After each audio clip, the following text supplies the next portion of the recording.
राधे राधे। कौन गनवा गाई हो किशन भाई? अरे यार गावो धान गावो। आज घरे लालन जन्म लैली हले, आज घरे लालन जन्म लैली हले, आज घरे लालन जन्म लैली हले, आज घरे लालन जन्म लैली हले।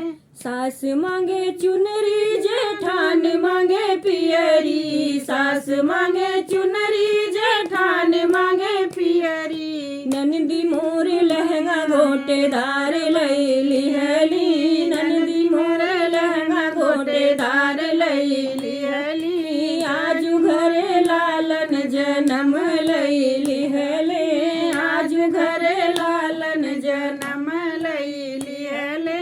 सास मांगे हंडा जेठान मांगे बटुआ, सास मांगे हंडा जेठान मांगे बटुआ। ननदी मोर सब बर्तन लैली हली, ननदी मोर सब बर्तन लैली हली। आज घरे लालन जन्म लैली हले, आज घरे लालन जन्म लैली हले। सास मांगे झुमका जेठान मांगे हरवा, सास मांगे झुमका जेठान मांगे हरवा।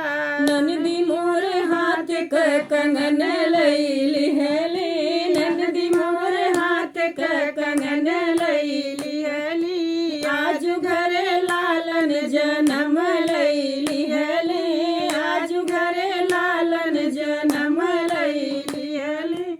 राधे राधे। राधे।